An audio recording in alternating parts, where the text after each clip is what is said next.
They kneel in armor still wet with blood. They fast until their bodies betray them.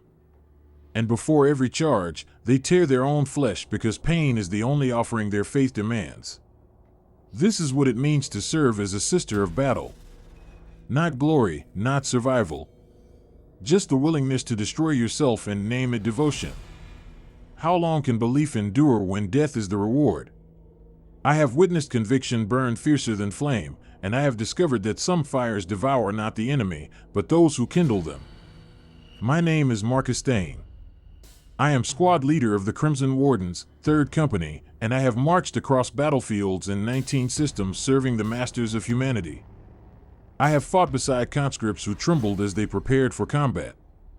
Beside machine priests who whispered prayers to weapons older than civilizations, beside officers who executed deserters with the same indifference they showed ordering rations. I believed I comprehended the spectrum of human dedication. The countless faces belief wears when crushed against the hammer of war. I was mistaken. I understood nothing until I encountered Commander Seraphine Dracos and through her witnessed the reality of what the warrior sisterhood demands of its daughters. The assignment arrived without explanation, as these things often do.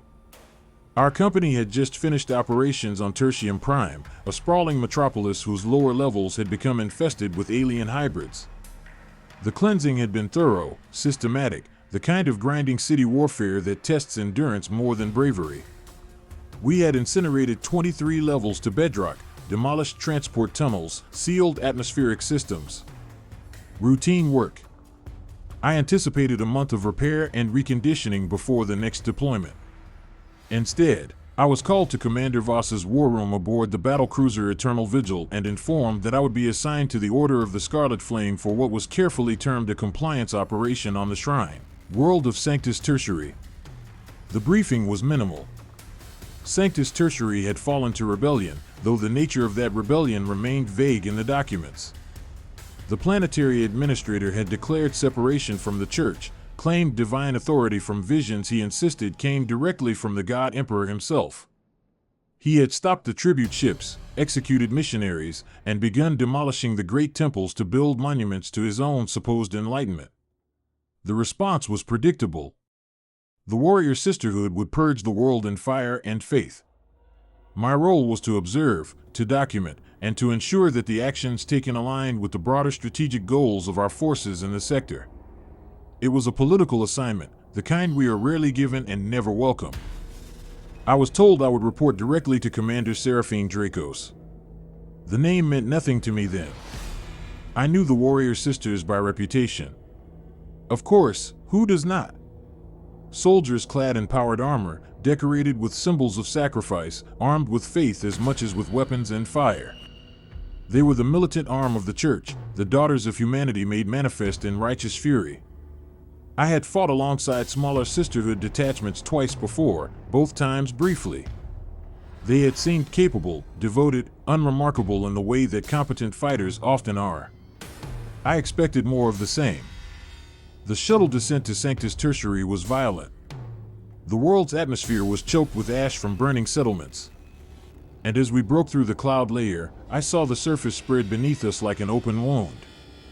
Once this had been a shrine world, its continents marked with temples and pilgrimage routes, its oceans crossed by floating monasteries. Now great scars showed where orbital bombardment had preceded the ground assault. Entire districts were reduced to blackened craters. Smoke rose in columns thick enough to cast shadows. The landing zone was organized chaos. Armored transports idled in neat rows, their engines rumbling. Battle tanks stood watch at the perimeter, heavy weapons tracking the ruined skyline. Servitors hauled ammunition crates with the blank efficiency of the lobotomized. And everywhere moving with purpose and precision were the sisters. They wore armor the color of dried blood trimmed in bone white. Every surface inscribed with prayers and purity marks. Even at rest they seemed poised for violence, weapons held with casual familiarity, flammers slung across backs like sacred burdens. I stepped from the shuttle into air that tasted of smoke and incense. The temperature was oppressive, heat radiating from the scorched earth and the idling engines. Somewhere distant, artillery thundered. Closer, I heard the low murmur of prayer. Hundreds of voices joined in a hymn I did not recognize.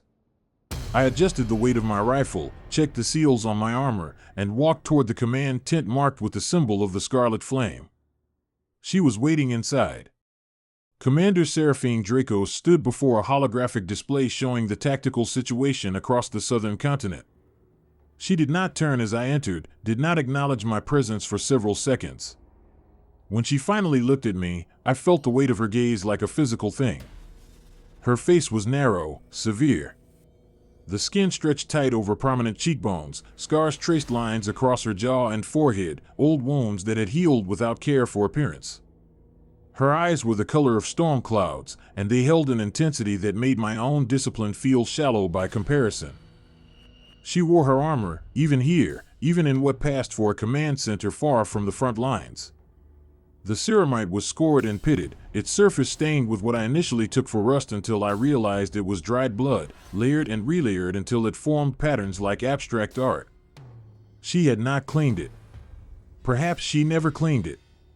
Purity seals hung from every available surface, wax stamps bearing the eagle and inscriptions proclaiming her devotion, her victories, her sins. One seal, I noticed, hung directly over her heart, and the text read in stark letters, "I am the instrument. I am the sacrifice. I am nothing." "Squad Leader Thane," she said. Her voice was low, roughened by years of screaming orders across battlefields and breathing smoke. "You are welcome among the faithful, though I confess I do not understand why your commanders feel the need to observe our work." I inclined my head, a gesture of respect between warriors. "The decision was not mine, Commander. I am here to serve as my superior's command." "Then you serve as the Emperor wills," she replied.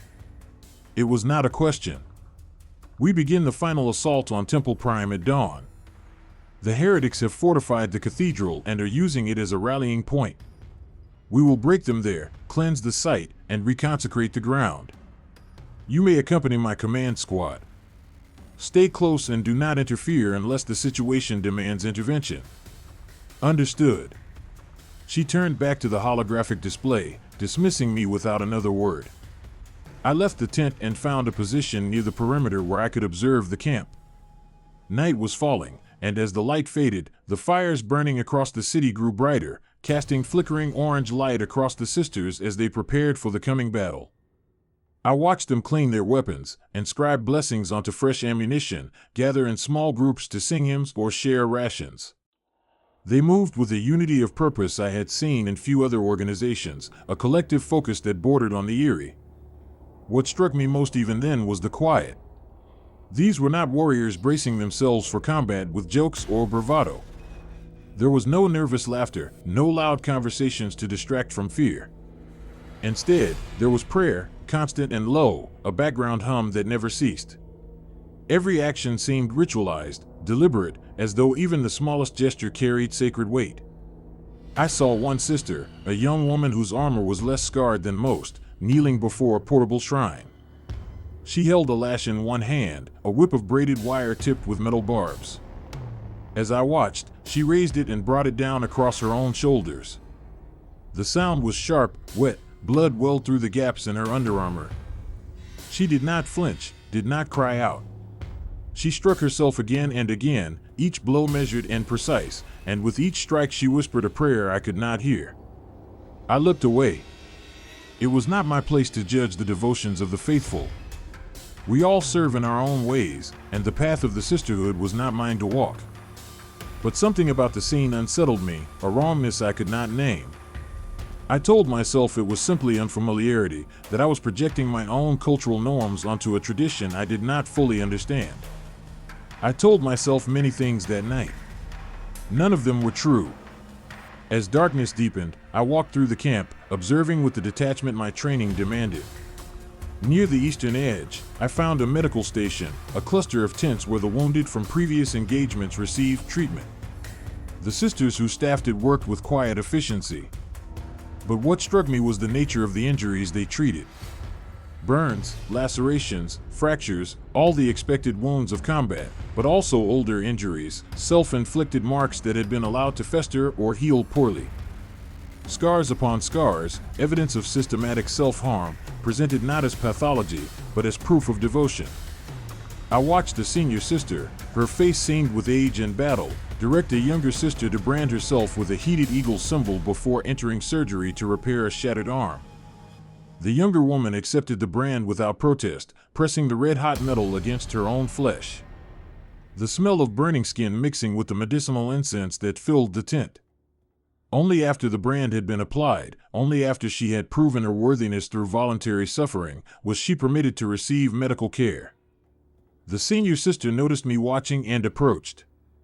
Her gait was uneven, one leg clearly augmented beneath the armor, and when she spoke, her voice carried the rasp of someone who had breathed too much smoke and fire.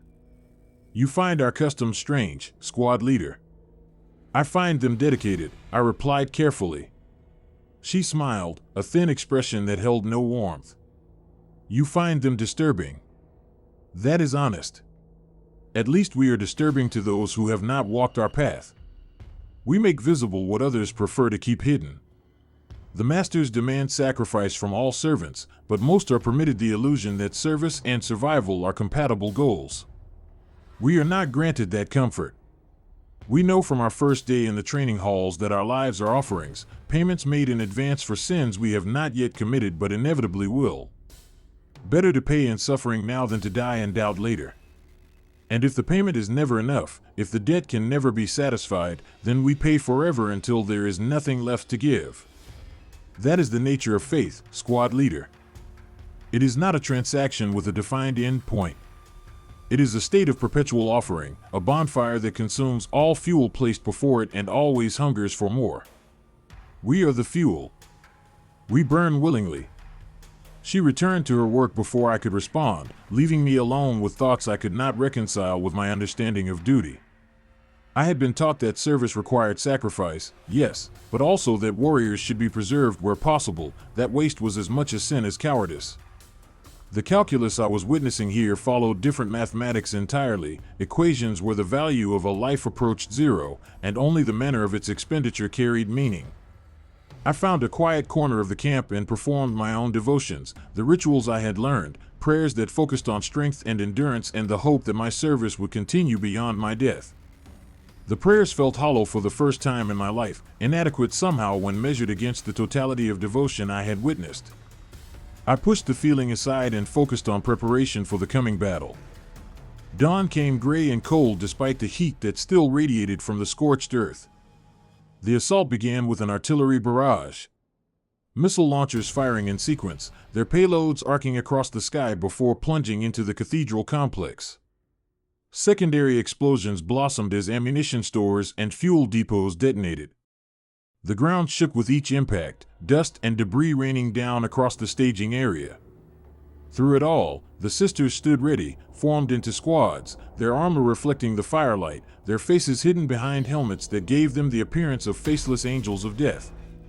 Commander Draco stood at the front, her power sword drawn and held vertically before her like a cross. She had removed her helmet, and her face was serene, almost peaceful, as she gazed toward the burning cathedral. When the barrage ceased, she raised her voice, and every sister within earshot fell silent to hear her. "Daughters of humanity," she called, and her voice carried across the field like the toll of a bell. "We stand upon ground stained by heresy in sight of a shrine defiled by blasphemy. The enemy believes their walls will protect them. They believe their false faith will shield them from wrath. They are wrong. We are that wrath. We are the fire that purifies, the blade that cuts away corruption, the voice that speaks judgment. Today we will show them the price of turning from the light. Today we will remind this world what it means to kneel before the golden throne. And if we must die to deliver that lesson, then we die joyfully, knowing that our sacrifice is the highest prayer we can offer." The sisters responded with a hymn, voices rising in unison. A psalm of martyrdom and fire that sent chills down my spine despite the heat. Then they advanced, moving forward in perfect ranks, weapons held ready, flammers primed, their steps synchronized as though they were a single organism with 1,000 limbs. I followed with the command squad, moving behind Dracos as she led from the front. The ground between our position and the cathedral was a wasteland of rubble and craters. the remains of buildings reduced to skeletal frameworks. Bodies lay scattered among the ruins. Civilians caught in the bombardment or killed in earlier skirmishes, their corpses already bloating in the heat. The sisters stepped over them without hesitation, without acknowledgement, their focus entirely on the objective ahead. The heretics opened fire when we were 200 meters from the cathedral walls. Heavy weapons and autocannons, their muzzle flashes bright in the smoky air. Rounds cracked past my head, impacted against armor, tore through flesh where the protection was thinnest. A sister 10 meters to my left took a burst across the chest and collapsed. Her armor cracked open, blood spraying. 2 more fell in quick succession. Headshots that punched through their helmets and left them twitching on the ground. The response was immediate and overwhelming. Weapons roared, explosive shells detonating against the cathedral walls and the makeshift barricades. Flammers unleashed liquid fire that clung to stone and flesh alike, turning defenders into screaming torches. The sisters did not slow, did not take cover. They advanced through the fire as though it did not exist, stepping over their own dead, firing as they moved, their aim never faltering even as voices were silenced one by one. Dracos led the charge personally, her power sword blazing with energy, her pistol barking in her other hand. I saw her take a round to the shoulder, saw the impact spin her halfway around, and then she steadied herself and kept moving, blood streaming down her arm inside the armor. She did not acknowledge the wound. Perhaps she did not even feel it. Her focus was absolute. Her expression exalted. And as we reached the cathedral entrance, she was the first through the shattered doors. Her sword sweeping in an arc that bisected the heretic gunner foolish enough to stand in her path. The interior of Temple Prime had been transformed into a fortress. Pews had been overturned to form barricades. Statues of saints pulled down and used as rubble to block corridors. The heretics fought with desperation, knowing they had nowhere to retreat, and the close quarters negated many of the advantages of powered armor. The fighting became brutal, hand-to-hand in many places, change words screaming as they met improvised blades, flammers turning entire chapels into infernos. I killed efficiently, methodically, my training taking over as muscle memory guided each shot, each movement. But even as I fought, I found myself watching the sisters, observing the way they threw themselves into combat with a fervor that went beyond tactical necessity. A decorated warrior, her armor emblazoned with citations of valor, charged a heavy weapons team alone rather than wait for support, taking multiple hits before closing the distance and immolating the gunners with her flamer. She collapsed immediately after, her armor breached in a dozen places and died singing a hymn of thanksgiving. Another sister, her legs shattered by shrapnel, dragged herself forward with her arms, still firing her weapon one-handed, still advancing toward the enemy, even as her lifeblood spread across the marble floor. They did not fight to survive.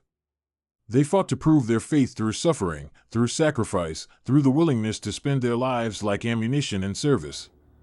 And they did so joyfully, ecstatically, as though death was the greatest gift they could receive. We cleared the cathedral level by level, room by room. The heretics broke eventually, their cohesion shattering under the relentless assault, and those who did not die fighting tried to surrender. The sisters gave no quarter. Prisoners were executed on the spot, rounds to the head or immolation where they knelt. Dracos herself killed the planetary administrator, finding him cowering in what had once been the cardinal's chambers. She dragged him into the nave, forced him to his knees before the defiled altar, and executed him with her power sword. A single clean stroke that separated his head from his shoulders. Then she knelt in the spreading pool of his blood and prayed, her lips moving silently, her eyes closed, the gore soaking into her armor and mingling with the layers already dried there. By the time the fighting ended, more than a third of the sisters who had entered the cathedral were dead. Their bodies lay scattered throughout the structure, most still clutching their weapons, their faces frozen in expressions of rapture rather than agony. The survivors gathered in the nave, bloodied and exhausted, and immediately began singing a hymn of victory and mourning. There was no celebration, no relief at having survived, only prayer and the grim satisfaction of duty fulfilled. I stood apart, my weapon still warm in my hands, and tried to process what I had witnessed. This was not war as I knew it. This was ritual sacrifice dressed in the language of tactics, a collective martyrdom where death was not an unfortunate outcome, but the desired proof of devotion. And Dracos, their leader, embodied this philosophy completely. She had led from the front, taken wounds without acknowledgement, and now knelt in blood-soaked armor to give thanks not for survival, but for the opportunity to suffer. I realized then that I was not here to observe a military campaign. I was here to witness something far more disturbing. A glimpse into the soul of an institution that measured faith in scars and valued death more highly than victory. The reconsecration of Temple Prime took 3 days. Tech priests were brought in to purge the machine spirits of corrupted systems. Church officials performed rituals of cleansing, anointing every surface the heretics had touched with blessed oils and holy water. The bodies of the fallen sisters were prepared for transport back to their order's convent, each one wrapped in blessed shrouds and marked with prayers. The heretic dead were burned in vast pyres outside the city, their ashes scattered to ensure no trace of their taint remained. During this time I observed Dracos closely. She did not rest. While her sisters slept in shifts, she remained active, overseeing every detail of the reconsecration, leading prayers at every ceremony, visiting the wounded in the medical tents to offer blessings and comfort. I never saw her eat. When I inquired, one of her subordinates, a senior sister named Kara, informed me that the commander was fasting in penance for the sisters lost in the assault. Penance for what? I asked. The operation was a success. The casualties were acceptable given the objective. Kara looked at me with something approaching pity. Every loss is a failure, squad leader. Every sister who falls reminds us that we were not worthy enough, not faithful enough to bear the burden alone. The commander takes that failure upon herself as is right and proper. I did not argue. There was no point. The logic was circular, self-sustaining, a closed system that allowed no room for external perspective. If the sisters won, it was divine will. If they suffered, it was because they had not suffered enough. Every outcome reinforced the same conclusion. More devotion was required. More sacrifice, more pain. On the evening of the second day, I found myself drawn back to the medical tents. The wounded from the cathedral assault filled every available space. Sisters in various states of injury, receiving treatment or waiting to die. What disturbed me most was not the severity of the wounds, but the attitude of those who bore them. There was no complaint, no expression of pain beyond what could not be physically suppressed. Instead, there was gratitude. Sisters thanking the medics for the opportunity to continue serving, or if their injuries were too severe for recovery, thanking the Emperor for granting them martyrdom. I watched a sister named Celia die that evening. She had taken energy weapon fire through the abdomen, the beams cooking her internal organs before the medics could stabilize her. She lay on a cot, her breathing shallow, her skin gray with shock and blood loss. A hospitaler sat beside her, holding her hand, whispering prayers. When the end came, Celia smiled. Her final words, spoken in a voice barely above a whisper, were words of joy. I have pleased him. I have given everything. It is enough. Then she was gone, and the hospitaler closed her eyes and moved to the next patient, her expression unchanged, as though she had witnessed nothing more remarkable than the turning of a page. I left the tent and found Dracos standing before the ruins of the cathedral's main entrance, staring up at the broken facade. She had removed her gauntlets, and I could see her hands in the firelight from the pyres. They were scarred, the fingers crooked from poorly healed breaks, the palms marked with burns and cuts that formed a topography of violence. She flexed them slowly as though testing their function, then replaced the gauntlets with practiced efficiency. You are troubled, she said without turning. I am observing, I replied. You are judging. That is your purpose here. Is it not to determine whether we serve the greater interests or merely indulge in theatrical suffering for its own sake? I judge nothing. I record what I see. She turned to face me, and in her eyes I saw something I had not expected. Not anger or defensiveness, but curiosity, genuine interest in my perspective. And what do you see, squad leader? What will you write in your reports when you return to your commanders? I see warriors of exceptional courage and skill who have been taught that their value lies solely in their willingness to be destroyed. And you believe that teaching is wrong. I believe it is wasteful. You lose more sisters in a single engagement than tactical necessity demands. With different doctrine, with methods that prioritized preservation over martyrdom, you could achieve the same objectives with a fraction of the casualties. Perhaps, she conceded. But preservation is not our objective. Victory is not our objective. Faith is our objective, squad leader. And faith cannot be measured in territory held or enemies killed. It can only be measured in what we are willing to surrender in its service. Every sister who falls proves the sincerity of our devotion, demonstrates to humanity and to ourselves that we mean every word of every prayer we offer. Our suffering is our argument. Our death is our proof. Proof of what? That we are worthy of His love. That we deserve to stand in His presence when our service ends. That we have not squandered the gift of life He granted us by clinging to it when duty demanded we let go. She paused, her gaze distant, as though seeing something beyond the ruins and the smoke. You were made to endure. Marcus Thane. Your body is a weapon. Crafted by science, designed to survive horrors that would obliterate lesser beings. You will live for decades if you are fortunate. Fighting across the galaxy, your legacy passing to another when you finally fall. You have the luxury of thinking in terms of preservation because you were built for it. We were not. We are mortal, fragile, our bodies weak, and our lives brief. The only way we can match your devotion, the only way we can prove ourselves equal to the great warriors of humanity is to give what you cannot. We give our mortality.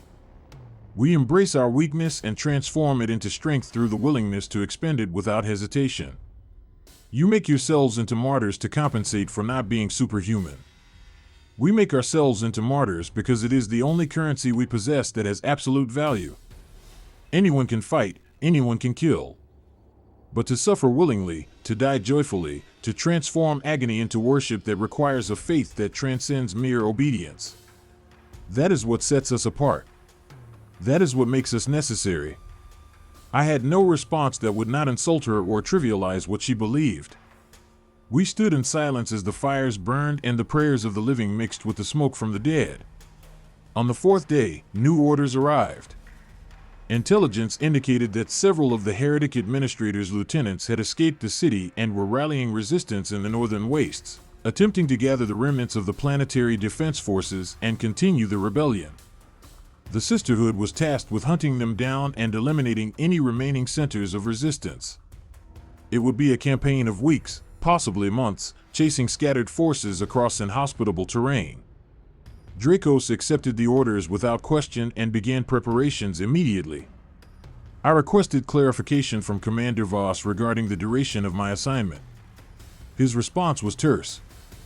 Remain with the commander until the world is compliant or until recalled. I was committed to this whether I wished it or not. The northern wastes of Sanctus Tertiary were a different kind of hell where the southern cities had burned with human heat and human suffering. The north was cold, barren, a landscape of salt flats and jagged rock formations sculpted by millennia of wind. The temperatures dropped precipitously at night, frost forming on armor despite the thermal regulators. Water was scarce, food even more so. We moved in convoys of transports and tanks following fragmentary intelligence reports and the occasional trail left by fleeing heretics. It was during this phase of the campaign that I began to understand the true cost of the Sisterhood's way of war. In conventional military operations, even brutal ones, there is an acknowledgement of limits, a recognition that soldiers are finite resources that must be preserved where possible. The Sisters operated under no such constraint. They pushed themselves beyond exhaustion, beyond injury, as though the body were an obstacle to be overcome rather than a vessel to be maintained. Dracos set the example. She slept perhaps 2 hours each night, always in full armor, always with her weapons within reach. I never saw her perform even basic maintenance on her own body. Never saw her remove her armor for longer than the time it took to address a wound. The blood that stained her armor was her own, as much as the enemy's accumulated from dozens of small injuries she ignored until they became impossible to overlook. Her face grew gaunt, her movement slower, but her will never wavered. The sisters followed her lead. They adopted her habits, mirrored her self-denial, competed in unspoken ways to demonstrate equal devotion. I watched them skip meals to pray longer, refuse medical attention for wounds that would cripple a normal human, flog themselves before every engagement as though pain were a necessary sacrament to earn divine favor in battle. On the 8th day of the pursuit, I witnessed something that crystallized my growing horror. We had stopped for the night in a dried riverbed, the convoy forming a defensive perimeter while the tech priests performed maintenance on the vehicles. Dracos called an assembly of all available personnel, and the sisters gathered in the center of the perimeter, kneeling in the dust. She stood before them, her armor caked with grime and dried blood, her face gaunt in the light from the portable lamps. In her hand she held a discipline, the ritual whip used in penitential rites. She raised it high enough for all to see, then spoke. "We have hunted the heretics for 8 days and found nothing. This failure is mine. I have not prayed fervently enough, have not pushed hard enough, have not demonstrated sufficient faith to earn guidance. I will atone and you will witness so that you may learn from my inadequacy." Then she removed her breastplate, exposing the bodysuit beneath, and turned her back to the assembly. The bodysuit was already torn in places, old wounds visible through the gaps. And as I watched, she raised the discipline and brought it down across her shoulders with devastating force. The crack echoed across the riverbed. Blood sprayed. She did not flinch.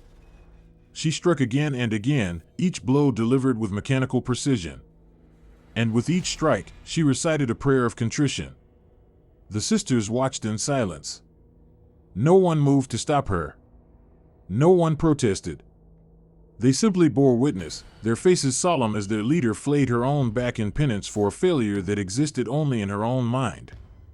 She delivered 40 lashes before she stopped. The number corresponding to some significance in their theology I did not understand. When she finally lowered the discipline, her back was a ruin of torn flesh, blood running in rivulets down to pool at her feet. She replaced her breastplate over the wounds, the movement causing fresh blood to well up, then turned to face the assembly as though nothing had occurred. "We will find them," she said, her voice steady despite the pain she must have been experiencing. "We will hunt them to the edge of this world and beyond if necessary. We will not fail again." The sisters responded with a hymn of affirmation, then dispersed to their duties. Dracos walked past me without acknowledgement, moving toward her command transport with a gait that betrayed no weakness. I stood in the dust, trying to reconcile what I had witnessed with any framework of military discipline I understood, and failing utterly. That night I approached Kara, the senior sister who had spoken to me after the cathedral assault. I found her performing maintenance on her weapon, breaking it down with the practiced ease of long familiarity. "Why does she do this?" I asked without preamble. The self-flagellation, the fasting, the refusal to acknowledge her own mortality. What purpose does it serve? Kara looked up from her work, her expression thoughtful. "You asked the wrong question, squad leader. You ask about purpose as though faith operates according to utilitarian logic. The commander does not flagellate herself because it serves a tactical purpose. She does it because the alternative accepting comfort or mercy or rest would be a betrayal of everything she believes. She has dedicated her life to the proposition that suffering is the truest form of prayer, that pain is the language understood best. To abandon that proposition, even for a moment, would be to admit doubt. And doubt is the one sin we cannot permit ourselves. But the injuries she inflicts weaken her, make her less effective as a commander. Do they?" Kara challenged. "Or do they strengthen her in ways your enhanced physiology prevents you from understanding? When the commander stands before us, bleeding from wounds she gave herself, and orders us forward into certain death, we follow without hesitation. Not because we fear her, but because we know she asks nothing of us that she has not already demanded of herself tenfold. Her scars are her credentials. Her suffering is her authority. Without them, she would be just another officer giving orders. With them, she is a living saint, and we would follow her into the abyss itself if she commanded it. That is manipulation. She uses her own pain to coerce obedience. She uses her own pain to demonstrate truth. There is a difference. Kara returned to her maintenance, signaling that the conversation was over. I walked the perimeter, my thoughts churning. Unable to find solid ground in the shifting morass of theology and psychology that defined the Sisterhood's worldview. We found the first heretic stronghold in a box canyon 3 weeks into the pursuit. It was a fortified position, well supplied and defended by several hundred soldiers with armor support. A prudent commander would have called for orbital support or waited for reinforcements. Dracos ordered an immediate assault. The approach to the canyon was across open ground. 2 kilometers of salt flat with no cover and clear fields of fire from the canyon walls. It was a kill zone designed precisely to slaughter anyone foolish enough to attempt a frontal assault. Draco studied the terrain for perhaps 5 minutes, then gave her orders. We will advance in line formation. Flommers to the front, weapons in support. When we reach effective range, we will saturate their positions with fire and push through before they can recover. Faith protects. We are instruments. Forward. I started to protest, to suggest alternatives, but the words died in my throat. This was not my command. I was an observer, nothing more. And even if I had the authority to countermand her, I knew she would not listen. This was not tactics. This was faith, and faith does not compromise. The sisters formed their lines with perfect discipline, then began the advance. They moved at a steady walk, not rushing, their formation tight and controlled. The heretics opened fire at maximum range, heavy weapons tearing into the approaching ranks. Sisters fell, armor pierced, bodies broken, but the line did not falter. Those who died were stepped over by those behind. The formation closing the gaps automatically. And still they came forward, singing their hymns, firing their weapons, accepting death as the price of each meter gained. I advanced with them, staying close to Dracos as ordered. The noise was overwhelming, the crash of explosions and the scream of energy fire and the roar of weapons all merging into a single wall of sound that vibrated in my bones. Shrapnel pinged off my armor. A sister to my right disappeared in a fireball, vaporized by a direct hit from an energy cannon. Another lost her legs to a mine and crawled forward on her hands until blood loss claimed her. The advance took 20 minutes, though it felt like hours.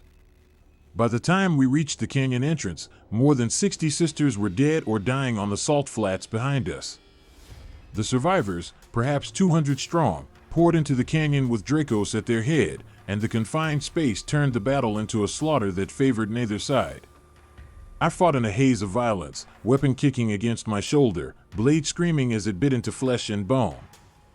Around me, the sisters fought with inhuman determination, pushing forward over the bodies of their fallen comrades, their battle cries mixing with prayers in a cacophony that would have been beautiful if it were not so terrible. The heretics broke after an hour of close combat. Those who could fled deeper into the canyon system, abandoning their positions and their wounded, the sisters pursued without mercy, hunting them through the twisting passages, executing the wounded and the surrendering with equal efficiency. By the time the fighting ended, the canyon floor was carpeted with bodies, the stones slick with blood and other fluids I did not want to identify. Draco stood at the center of the carnage, her armor cracked in a dozen places. Blood streaming from a head wound that had split her scalp from temple to crown. She had lost her helmet somewhere in the fighting, and her face was a mask of gore, her eyes blazing with an intensity that seemed almost inhuman. "Count our dead," she ordered, her voice hoarse. "Prepare them for transport. We will hold a vigil tonight to honor their sacrifice." Kara moved to obey, but I stepped forward, unable to contain my anger any longer. This was unnecessary. Those sisters died for nothing. We could have bypassed this position, contained it, waited for support. Instead, you threw them against fortified defenses in a frontal assault that any competent commander would have rejected out of hand. Dracos turned to look at me, and her expression was not angry, but infinitely sad. They did not die for nothing, squad leader. They died proving their faith. They died demonstrating that no obstacle can stand against devotion absolute. They died joyfully, singing praises, secure in the knowledge that their suffering purchased victory. Can you say the same of those who fall in battle under your command? Or do they die cursing their enemies, raging against the darkness, clinging to life until the last possible moment? They die as warriors and we die as martyrs. Both have value. Both serve. But do not presume to tell me that your way is superior simply because it preserves more lives. Humanity does not need preserved lives. It needs demonstrated faith. It needs visible proof that devotion can overcome any obstacle, any horror, any loss. We provide that proof. We write it in our blood across every battlefield we walk. And when we are gone, others will read that testimony and find strength to continue their own struggles. That is our purpose. That is why we suffer. Not because we are foolish or wasteful or indoctrinated beyond reason, but because someone must be willing to burn brightly enough to light the way for those who walk in darkness. She turned away, dismissing me, and began directing the recovery of the dead. I stood among the corpses. My armor splattered with blood that was not my own, and tried to find a counterargument that would penetrate her absolute certainty. I found none. The vigil that night was unlike anything I had experienced. The sisters gathered in the canyon, surrounding the bodies of their fallen comrades, and sang for hours, not hymns of mourning, but songs of celebration, praising the martyrs for their courage, their faith, their willingness to give everything in service. They spoke of each fallen sister by name, recounting her deeds, her victories, her sacrifices. They transformed death into triumph, turned loss into legend, and by the time the vigil ended, every sister present burned with renewed determination to prove herself worthy of such an ending. It was brilliant and horrifying in equal measure. The sisterhood had built a system that perpetuated itself through its own losses, that used death as inspiration rather than deterrent, that made martyrdom so desirable, that sisters competed for the honor of dying well. And it worked. I could see it in their faces, in the way they gripped their weapons, in the fervor that lit their eyes. They did not fear death. They coveted it. We found another stronghold 6 days later, and another 10 days after that. Each battle followed the same pattern. Dracos would assess the situation, reject any approach that smacked of caution or preservation, and order an assault that maximized casualties in pursuit of rapid victory. Each time the sisters obeyed without question, throwing themselves into combat with ecstatic abandon, dying in droves and singing as they fell. Each time I fought beside them, killed the enemy, survived through superior armor and enhanced resilience, and watched women who deserved better turn themselves into ammunition for a war machine that valued their deaths more than their lives. By the 6th week of the campaign, more than half the sisters who had departed Temple Prime were dead. The survivors were gaunt, exhausted, their armor so damaged that it was a wonder it still functioned. But their faith had not wavered. If anything, it had intensified, burning hotter as their numbers dwindled, as though they could feel the approach of their own martyrdoms and welcomed it. Dracos herself was failing. The wounds she had sustained in battle, compounded by the injuries she inflicted on herself in penance, had accumulated to the point where even her body could not fully compensate. She moved with visible pain now, her breathing labored, her skin carrying the gray pallor of someone whose body was consuming itself to fuel continued function. I tried multiple times to convince her to accept proper medical treatment to at least allow the medics to address the most severe injuries. She refused every time. "This body is alone," she told me after one such argument. "I will return it in whatever condition my service demands. To preserve it would be to value the vessel over the purpose. And that way lies heresy. That way lies survival. Without you, this campaign loses its focus. The sisters need you. The sisters need faith, not me. I am simply the current embodiment of that faith. When I fall, another will rise to take my place, and the work will continue. That is how it has always been. That is how it must be." On the 73rd day of the campaign, intelligence located the final concentration of heretic forces. They had gathered in a narrow valley, perhaps 5,000 strong, a mix of civilians and soldiers attempting to flee to the polar regions where they hoped to evade detection. It was a pathetic exodus, poorly armed and supplied, more refugees than rebels. They posed no meaningful threat to the reconquest of Sanctus Tertiary. I argued for containment, for allowing them to flee into the wastes where they would die of exposure or starvation within weeks. Dracos rejected the suggestion out of hand. They have sinned beyond forgiveness, she said, her voice flat and final. They followed a false prophet, defiled sacred ground, murdered the faithful. Their continued existence is an insult to the martyrs who died to bring them to justice. We will grant them the mercy of a quick death, but we will not permit them to escape judgment. The attack was planned for dawn. Dracos divided her remaining forces, perhaps 300 sisters in total, into 3 groups. One would attack from the valley mouth, driving the heretics toward the rear. The other 2 would position on the valley walls and pour fire down into the trapped column. It was efficient, brutal, and guaranteed to result in near total annihilation of the enemy. It was also unnecessary, wasteful, a massacre that served no purpose beyond satisfying some deep need for absolute conclusion, for the complete erasure of opposition as proof that faith had triumphed. I made my objections clear. Dracos overruled me. The attack would proceed as planned. The night before the assault, I found her alone, kneeling before a small shrine she had constructed from broken armor and spent shell casings. She was praying, her lips moving silently, her eyes closed. I waited until she finished, then approached. "Tomorrow you will kill thousands of people who have already been defeated," I said. "People who pose no threat, who would die of natural causes within weeks if left alone. You will spend sisters to accomplish this. Sisters whose lives could be preserved if you chose mercy over vengeance."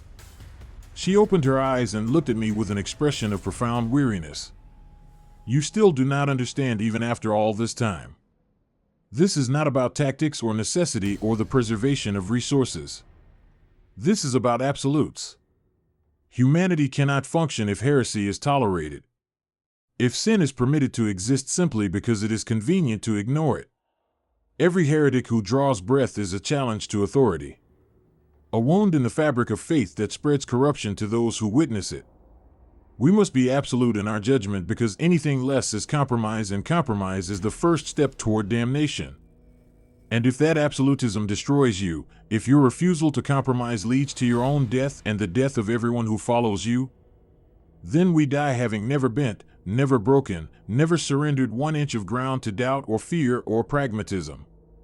We die perfect, Marcus, and that perfection is worth more than any number of lives preserved through cowardice. It is not cowardice to value life. It is not courage to cling to it when duty demands otherwise." We stared at each other across a gulf of incomprehension.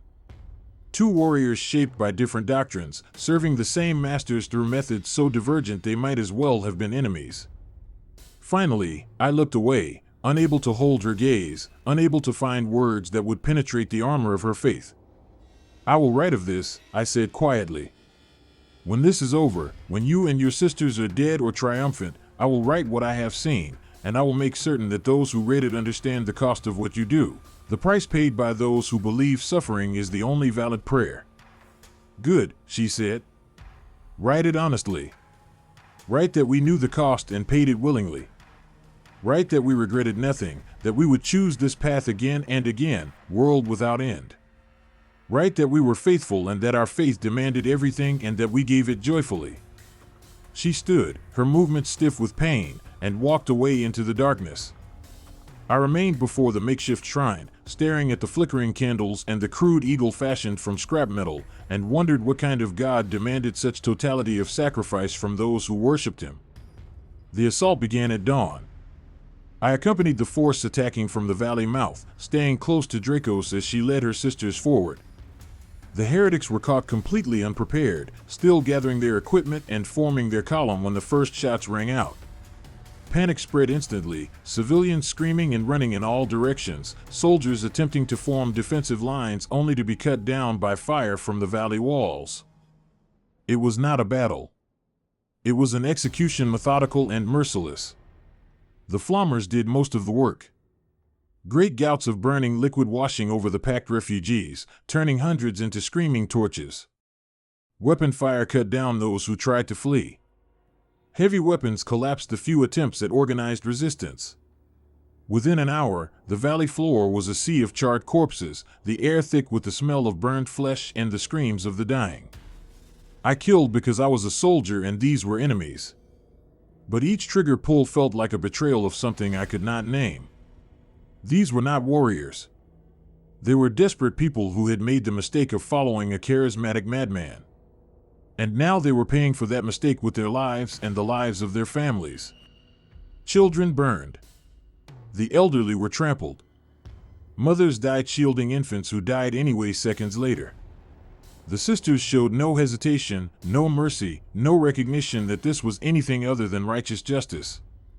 They advanced through the carnage with hymns on their lips, methodically eliminating every living thing in the valley. And when it was over, they gathered to give thanks for the opportunity to serve. Draco stood at the center of the killing field, her armor scorched and blood-soaked, and raised her power sword high. "We have cleansed this world of heresy," she called out, her voice carrying across the valley. "We have shown the faithless the price of their sin. We have written our testimony in fire and blood, and those who come after will know that mercy has limits, and wrath has none. We are instruments. We are judgment. We are complete." The sisters cheered, a sound of triumph and exhaustion and something darker I could not identify. Then, as though a switch had been thrown, they collapsed. Dozens of them simply fell where they stood, their bodies finally succumbing to the accumulated damage of weeks of combat and deprivation. Others swayed, but remained upright, held vertical by will alone. Dracos did not fall. She stood like a statue, her sword still raised, her face turned toward the smoke-stained sky. I approached cautiously, unsure if she even remained conscious. When I was close enough to see her face clearly, I realized she was weeping. Silent tears ran down her cheeks, cutting tracks through the grime and blood, and her lips moved in constant prayer. "It is done," she whispered. "It is finished. We have paid the price.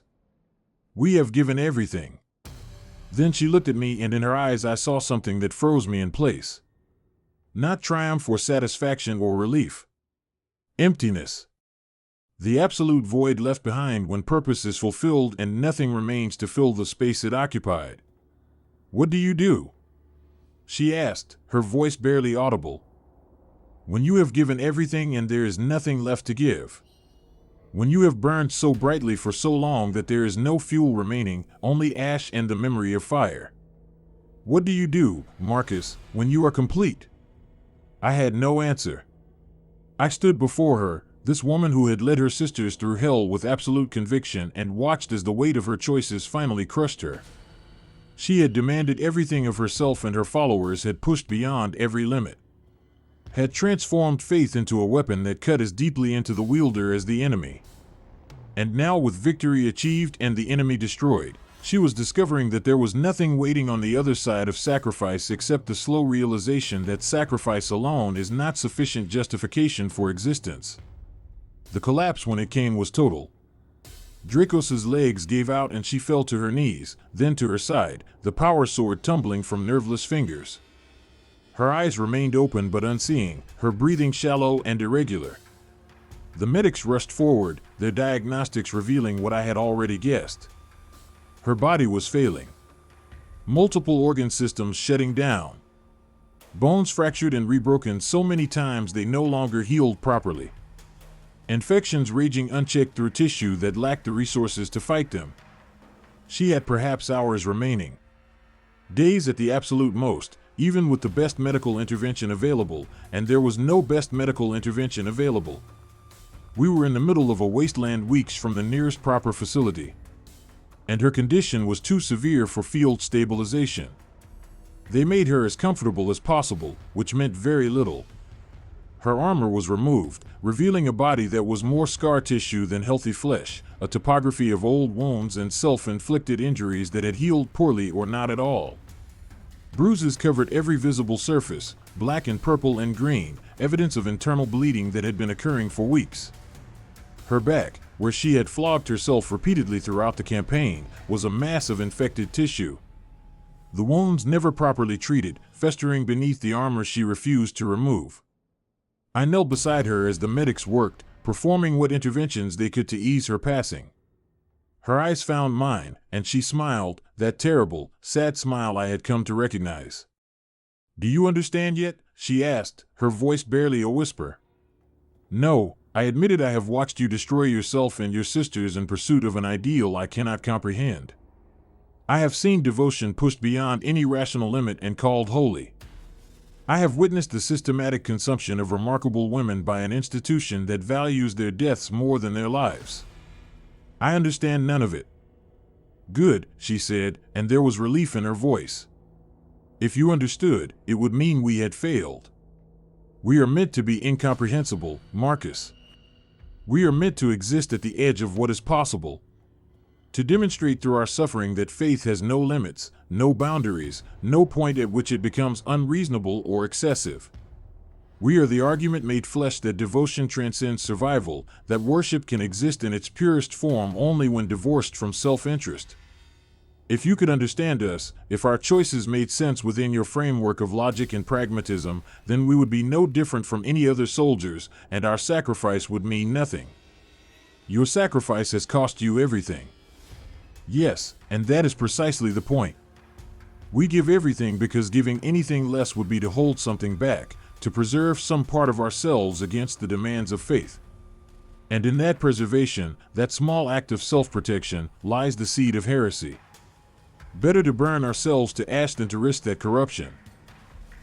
She coughed, blood flecking her lips, her body convulsing with pain.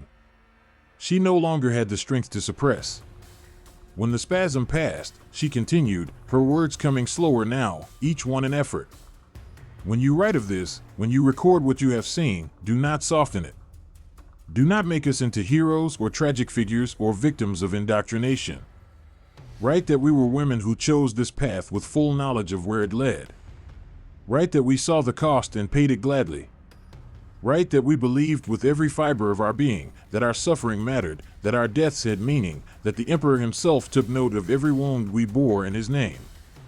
Write that we were faithful, Marcus, faithful beyond reason or sanity or survival, and that we considered that faithfulness the only virtue worth possessing.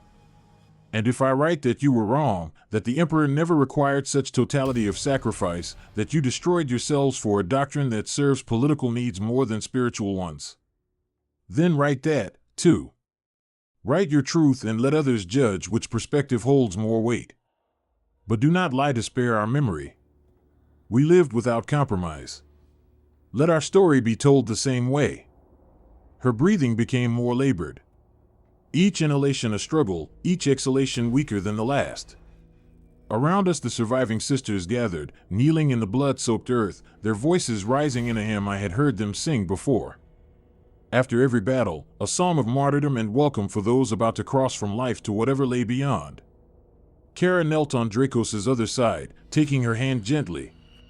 "We will carry your testimony forward, Commander.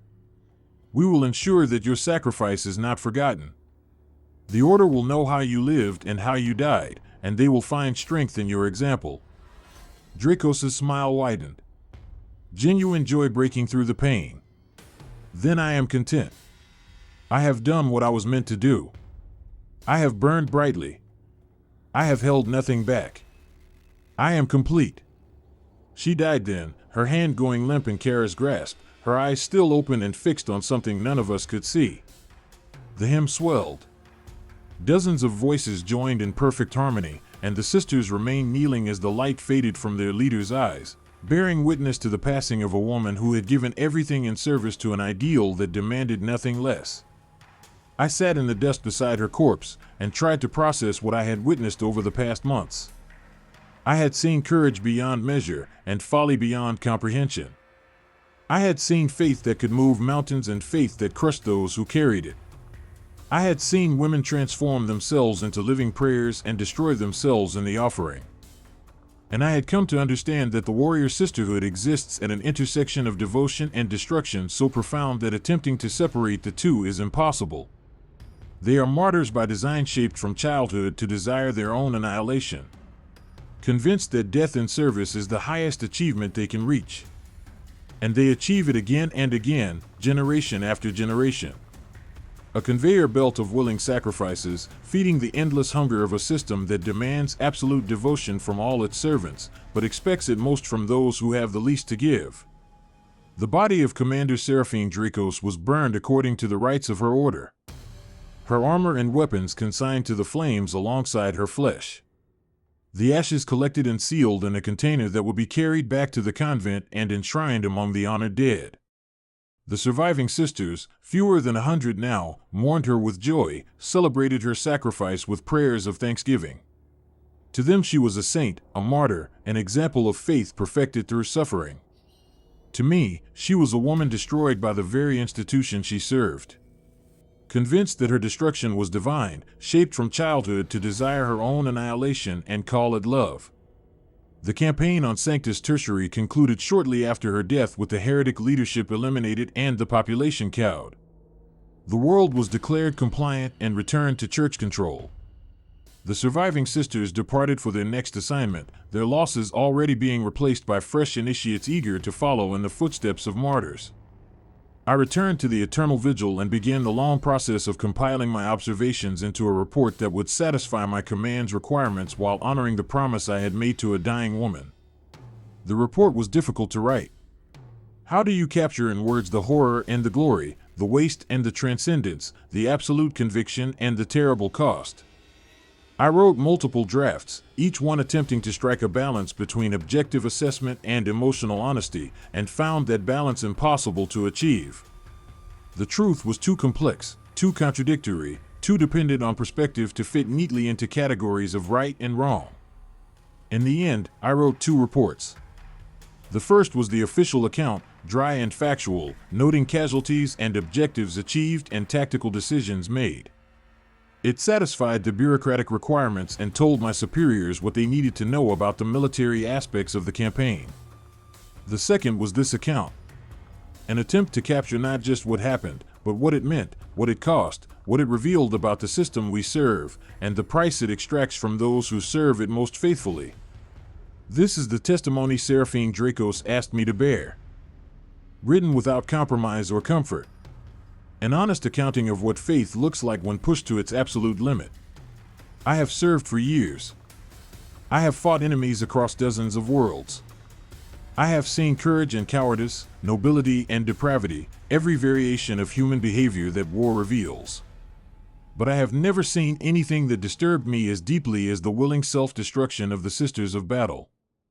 The systematic consumption of devoted women by an institution that has convinced them their consumption is holy. They are not victims in the traditional sense. They volunteer for this life, compete for the honor of serving, embrace their suffering with genuine joy, but they have been shaped since childhood to desire their own destruction. Taught that their value lies solely in their willingness to be spent. Conditioned to measure faith in scars and death in glory. They never had the opportunity to choose a different path, to imagine a form of service that did not require their complete annihilation. And yet, they are also heroes in their way. They fight with courage that shames lesser warriors. They face death with equanimity that even enhanced soldiers struggle to match. They hold to their convictions with a purity that is simultaneously admirable and terrifying. They are the best and worst of what humanity can be. Devotion and delusion so thoroughly intertwined that separating them becomes impossible. Humanity needs the sisters. It needs their fanaticism, their willingness to die without hesitation, their absolute conviction that faith can overcome any obstacle. In a galaxy of horrors where humanity clings to survival by its fingernails, the example of warriors who never doubt and never surrender serves a vital function. They are living proof that devotion has power, that faith can be a weapon as potent as any rifle or blade. They inspire billions, provide hope to the hopeless, demonstrate that devotion is worth any sacrifice. But the cost of that inspiration is measured in lives spent freely in women who could have been so much more if they had been permitted to be anything other than martyrs. Seraphine Dracos was brilliant, courageous, charismatic, and utterly committed to a cause she believed transcended her individual existence. In a different context with different conditioning, she might have been a great general, a respected leader, a woman whose legacy was measured in victories achieved rather than suffering endured. Instead, she became a martyr, dying in agony on a worthless world for objectives that could have been achieved with a fraction of the casualties. Her death celebrated as triumph by those who loved her most. That is the tragedy of the warrior sisterhood. Not that they die. All soldiers die eventually. But that they are trained from childhood to desire death, to see it as the completion of their purpose rather than the unfortunate end of their service. They do not fight to survive. They fight to prove they are willing to not survive. And in that twisted logic lies both their strength and their doom. I think of Seraphine Dracos often, even now. I remember her standing in blood-soaked armor, her face serene despite the wounds that were killing her, convinced to her last breath that her agony was worship. I remember her words, her absolute certainty that suffering was the truest prayer, that faith divorced from self-interest was the only virtue worth possessing. I remember her smile as she died, grateful for the opportunity to give everything in service to an emperor who may or may not have cared, to a system that would replace her before her ashes cooled. I do not know if she was right. I do not know if her sacrifice mattered in any cosmic sense, if the emperor took note of her devotion, if her death served purposes beyond the immediate tactical objectives. I know only that she believed it mattered, believed it with such totality that she built her entire existence around that belief and died satisfied that she had fulfilled her purpose. Perhaps that is enough. Perhaps in a universe of chaos and horror, the ability to find meaning in suffering is itself a form of victory.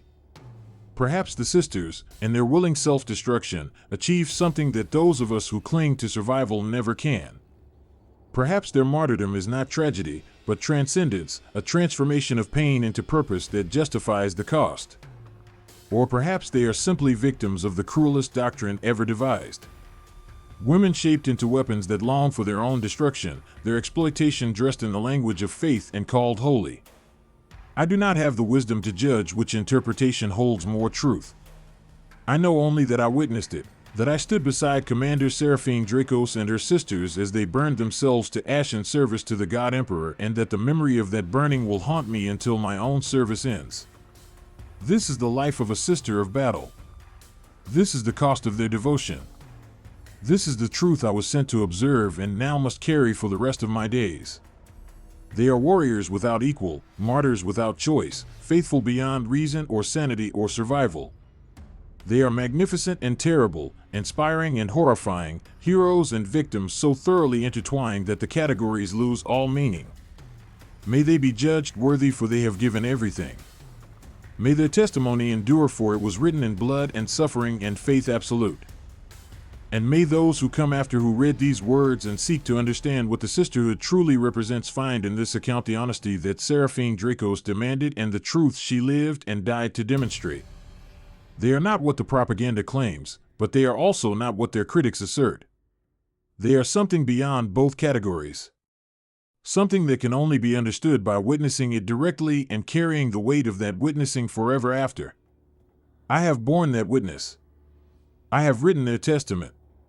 And I pray that in doing so, I have honored both the promise I made to a dying woman and the truth she embodied, however terrible and glorious that truth may be.